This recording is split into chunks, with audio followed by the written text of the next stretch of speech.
അന്തരിച്ച കൂത്തുപറമ്പ് സമര പോരാളി സഖാവ് പുഷ്പന് വിട ചൊല്ലുകയാണ് CPM നേതാക്കളും പ്രവർത്തകരും നാടും. അന്ത്യാഞ്ജലി അർപ്പിക്കാൻ വലിയ ജനാവലിയാണ്. ഇപ്പോൾ മൃതദേഹം അവിടെ നിന്ന് പുറത്തേക്ക് കൊണ്ടുവരുന്നതിന്റെ തത്സമയ ദൃശ്യങ്ങളാണ് കാണുന്നത്.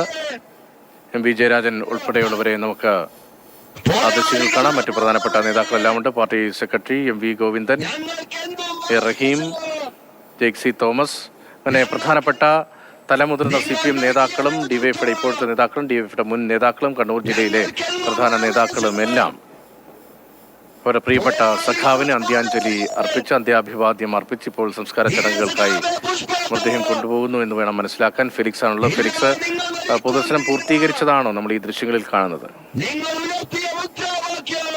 പൂർത്തിയായിട്ടില്ല. പുഷ്പന്റെ വീട്ടിൽ നിന്നും മൃതദേഹം ഈ സംസ്കാര ചടങ്ങ് നടക്കുന്ന ചുക്കളി കൂത്തുപറമ്പ് രക്തസാക്ഷികളുടെ സ്മാരക വായനശാലയോട് ചേർന്നുള്ള സ്ഥലത്തേക്ക് പ്രത്യേകമായി ഒരുക്കിയ സ്ഥലമാണ്.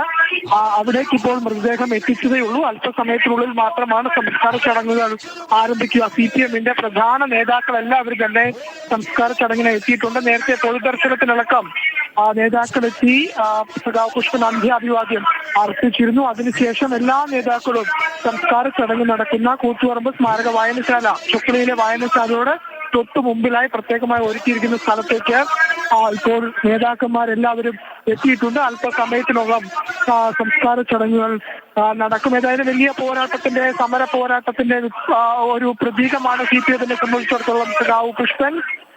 അണയാത്തൊരു പോരാട്ട വീര്യമായി CPMന്റെ പ്രവർത്തകരെ സംബന്ധിച്ചിടത്തോളം വലിയ ആത്മവീര്യവും ഒപ്പം ഊർജ്ജ സ്രോതസ്സുമായിരുന്നു സഖാവ് പുഷ്പനാണ് വിടവാങ്ങുന്നത്. അത് പ്രവർത്തകരെ സംബന്ധിച്ചിടത്തോളം അത്രയധികം വേദനിപ്പിക്കുന്ന ഒന്നാണ്. വികാര നിർഭരമാണ് ഇവിടുത്തെ അന്തരീക്ഷം എന്ന് പറയാൻ കഴിയും. പലയിടങ്ങളിൽ നിന്നായി ജാതിയായി ഈ സംസ്കാരം നടക്കുന്ന സ്ഥലത്തേക്ക് പ്രവർത്തകർ മുദ്രാവാക്യം മുഴക്കി എത്തുകയാണ് ചെയ്തത്. അതിനുശേഷമാണ് ഇപ്പോൾ ആംബുലൻസിൽ പുഷ്പന്റെ മൃതദേഹം വഹിച്ചുകൊണ്ടുള്ള ആംബുലൻസ് ഈ സംസ്കാര ചടങ്ങ് നടക്കുന്ന സ്ഥലത്തേക്ക് എത്തിയിരിക്കുന്നത്. അല്പസമയത്തിനുള്ളിൽ തന്നെ സംസ്കാര ചടങ്ങുകൾ ആരംഭിക്കും. വലിയ ജനാവലി പുഷ്പൻ എന്ന CPMന്റെ വിപ്ലവമുഖത്തിന് സഹനസൂര്യന് അന്ത്യാഭിവാദ്യം അർപ്പിക്കാൻ, വീട ചൊല്ലാൻ വിവിധ ഇടങ്ങളിൽ നിന്നായി ആയിരങ്ങളാണ്, സ്ത്രീകളും പുരുഷന്മാരും ഒക്കെ അടക്കം ആയിരങ്ങളാണ് അന്ത്യാഭിവാദ്യം അർപ്പിക്കാനായി ഇവിടേക്ക് എത്തിയിരിക്കുന്നത്. CPMനെ സംബന്ധിച്ചിടത്തോളം 1994 നവംബർ 25 വെടിവെപ്പ്, അതിനുശേഷം കഴിഞ്ഞ 3 പതിറ്റാണ്ട് പുഷ്പൻ ചലനമറ്റ് കിടക്കുമ്പോഴും CPM പ്രവർത്തകരെ സംബന്ധിച്ചിടത്തോളം എല്ലാ രീതിയിലും വിപ്ലവത്തിന്റെ ഊർജ്ജ സ്രോതസ്സായിരുന്നു അദ്ദേഹം.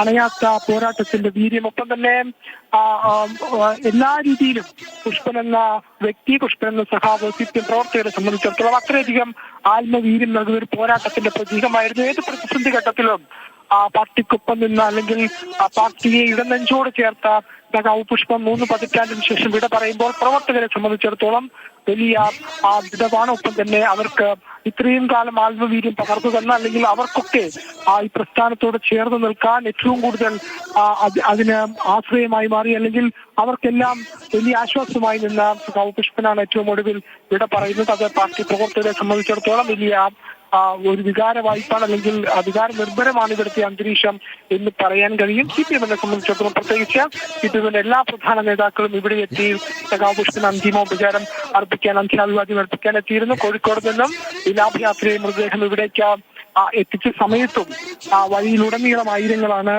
സഖാവ് പുഷ്പനെ അവസാനം ഇവർ നോക്കിക്കാണാൻ അന്ത്യാഭിവാദ്യം അർപ്പിക്കാനെത്തിയത്. പിന്നീട് തലശ്ശേരി ടൗൺ ഹാളിൽ പൊതുദർശനം പൂർത്തിയാക്കി, പിന്നീട് കൂത്തുപറമ്പ്, പിന്നീട് ചൊക്ലിയിലെ രാമവിലാസം സ്കൂളിന്റെ അടക്കം പൊതുദർശനം പൂർത്തിയാക്കിയ ശേഷമാണ് അല്പം മുമ്പ് വീട്ടിലേക്ക് മൃതദേഹം എത്തിച്ചത്. ഇപ്പോൾ ഇവിടേക്ക് എത്തിച്ച്, അതായത് സംസ്കാര ചടങ്ങുകളിലേക്ക് കടന്നിരിക്കുന്നു. അല്പസമയത്തിനകം സംസ്കാര ചടങ്ങുകളൊക്കെ തന്നെ പൂർത്തിയാക്കും. മുഷ്ടി ചുരുട്ടി അന്തരീക്ഷത്തിൽ മുഴങ്ങുന്ന മുദ്രാവാക്യങ്ങൾക്കിടയിലൂടെ സഖാവ് പുഷ്പന് യാത്ര ചൊല്ലുകയാണ്. എല്ലാ പ്രിയപ്പെട്ട സഖാക്കളും അവസാനം എതിർനോക്ക് കാണാൻ, പുഷ്പനെ എതിർനോക്ക് കാണാൻ ഇവിടേക്ക് എത്തിയിട്ടുണ്ട്. ഈ പൊതുദർശന ചടങ്ങുകളിലടക്കം ആയിരങ്ങളുടെ സാന്നിധ്യം ഉണ്ടായിരുന്നു. തങ്ങളുടെ പ്രിയപ്പെട്ട സഖാവിനെ അവസാനം എതിർനോക്ക് കാണാൻ എല്ലായിടങ്ങളിൽ നിന്നായി ധാരാളം ആയിരങ്ങളാണ് അവസാനമായി സഖാവ് പുഷ്പനെ കാണാൻ ഇവിടേക്ക് എത്തിയിരുന്നത്. അങ്ങനെ പുഷ്പന്റെ പോരാട്ടം അതൊരു സഖാവിനെ സംബന്ധിച്ചിടത്തോളം, ഒരു പാർട്ടി അനുഭാവിയെയും പ്രവർത്തകനെ സംബന്ധിച്ചിടത്തോളം അത്രയധികം ആത്മവീര്യം പകർന്നു നൽകുന്ന ഒന്നായിരുന്നു. ഏത് CPM നേതാവും, ഏതൊരു CPM പ്രവർത്തകനും മറ്റു ജില്ലകളിൽ നിന്നായിക്കോട്ടെ കണ്ണൂരിലെത്തുകയാണെങ്കിൽ പുഷ്പന്റെ വീട്ടിലെത്തി പുഷ്പനെ ഒന്ന് കാണാൻ ശ്രമിക്കുമായിരുന്നു. അങ്ങനെ ഏവർക്കും ഒരു ഒരു ഒരു ഇടത് ആശയം മുന്നോട്ട് വയ്ക്കുന്ന അല്ലെങ്കിൽ CPM-നൊപ്പം നിൽക്കുന്ന ഏതൊരു വ്യക്തിയെ സംബന്ധിച്ചിടത്തോളം അത്രയധികം ഇടനെഞ്ചോട് ചേർത്ത് വെച്ച സഖാവിനാണ് വിട പറയുന്നത്. അവരുടെ പോരാട്ടത്തിന്റെ അണയാത്ത പോരാട്ട വീരത്തിന്റെ ഒരു പ്രതീകം അവസാനം അടഞ്ഞു പോകുമ്പോൾ തീർച്ചയായിട്ടും അവർക്ക് ആ മനുഷ്യനാണ് ഇല്ലാതാകുന്നെങ്കിലും ആ മനുഷ്യൻ മുന്നോട്ട് വെച്ച ആശയം, ആ മുന്നോട്ട് വെച്ച പോരാട്ട വീര്യമെന്നും ഇടനെഞ്ചിൽ ചേർത്ത് പിടിച്ചുകൊണ്ടാണ് സഖാവ് പുഷ്പൻ ഓരോ പ്രവർത്തകനും അന്ത്യാഭിവാദ്യം അർപ്പിക്കുന്നത്. ഏതായാലും സംസ്കാര ചടങ്ങുകൾ ആരംഭിച്ചു കഴിഞ്ഞു. അല്പസമയത്തുള്ള സംസ്കാര ചടങ്ങുകളൊക്കെ തന്നെ പൂർത്തിയാക്കും. എല്ലാ രീതിയിലുള്ള ക്രമീകരണങ്ങളും ഒരു ചിട്ടവട്ടത്തോടു കൂടി തന്നെയാണ് പ്രവർത്തകർ ഇവിടേക്ക് എത്തുകയും പുഷ്പൻ അന്ത്യാഭിവാദ്യം അർപ്പിക്കുകയും ചെയ്യുന്നത്. ഏതായാലും അല്പസമയത്തിനകം സംസ്കാര ചടങ്ങുകൾ പൂർത്തിയാകും.